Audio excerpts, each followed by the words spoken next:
The first lesson is solving vector problems using trigonometry. When I say trigonometry, I'm referring to the law of cosines and the law of sines. One of the things you're going to have to understand is how to even draw a picture from the information that's given. There's going to be direction given, there's going to be some sort of a magnitude given, and you've got to create a drawing. It does not have to be to scale, but it does have to be somewhat accurate as far as the direction of things that are moving. So I'm going to first just give a very general problem, and it's going to only incorporate two given vectors, and you're going to find the resultant vector. So we've got a scenario where something is moving at 60 miles per hour in an east 20-degree north direction. This is a vector. That's vector notation right there. We'll just call this vector A. Then we have a second vector, vector B. We will give it moving at a 20-mile-per-hour pace in a west 50-degree north direction. And so what we're going to do is find the resultant from the start of vector A to the end of vector B. Everything is going to move off of an east-west baseline. So there's my east-west baseline, and I'll just put a mark on the center. My first vector, vector A, is going to be moving in an east 20-degree north direction. Well, this is east, this is west, we know north and south. I'm estimating 20 degrees east, then north. So east, and then I go up what I would expect to be approximately 20 degrees towards the north. I'm going to draw a vector that is 60 somethings miles per hour in this problem, but I'm not going to be able to draw miles per hour on my picture. So I'm going to draw it as 60 something. What I really need to think about is, and again, I'm not making a scale drawing, I just noticed that the first one is 60 and the second one is 20, so it needs to be approximately 3 times longer than the length of the second one. So I'm just going to make some arbitrary distance. That's going to be my vector A. It's got a magnitude of 60. This angle is 20. Second vector will start from the end of the first vector.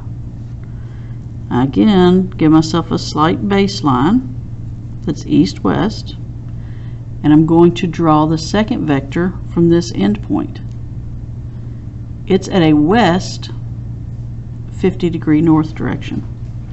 This is west, this is north, so it's going west and approximately 50 degrees to the north.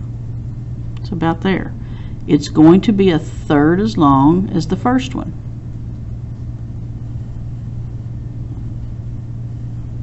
So right in this ballpark. This was 50 degrees. This is a magnitude of 20. My resultant vector is from the start, which this is where we started, to the end. This is the resultant vector. This right here on the top is vector. I'm going to use the trig of law of cosines, law of sines from the first or the last unit that we did to solve for both a magnitude and a direction. So if I can picture this triangle right here, I've got the side length here, side length over here, and I can use law of cosines if only I have this angle that's included between those two side lengths. Well, I've got from the baseline up to the 20 is 50, but I need to figure out what this piece is. Going back to geometry, we've got two parallel east-west lines. This angle's 20. This is its alternate interior angle, so it's also 20 degrees. So now I can see that this angle included is 70 degrees. So I'm going to use law of cosines, solve for the length of the resultant. So r squared equals 20 squared plus 60 squared minus 2 times 20 times 60 times the cosine of 70.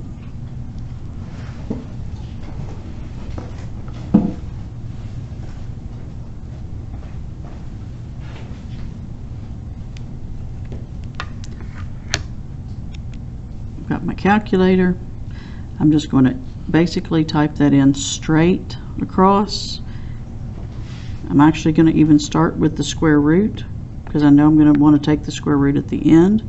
So 20 squared plus 60 squared minus 2 times 20 times 60 times the cosine of 70.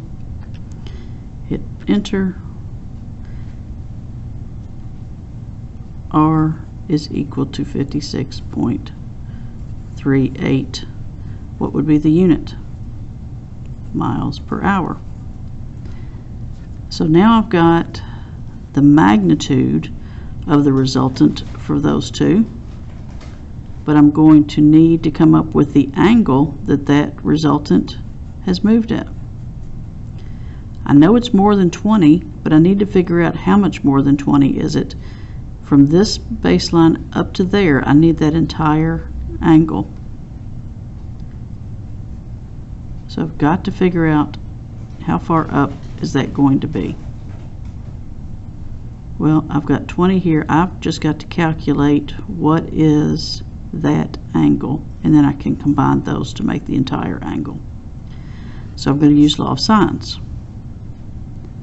I've got the sine of 70 over 56.38 is equal to the sine of my question mark over the side that's opposite of it, which is 20.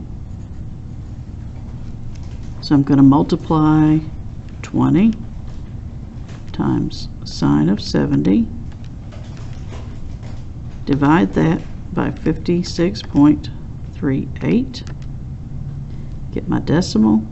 Then I'm going to second sine of that, hit enter, and I've got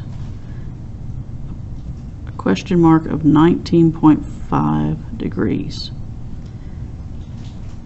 I'm going to add to that the other 20 degrees, so my total angle for the resultant is 39.5 degrees.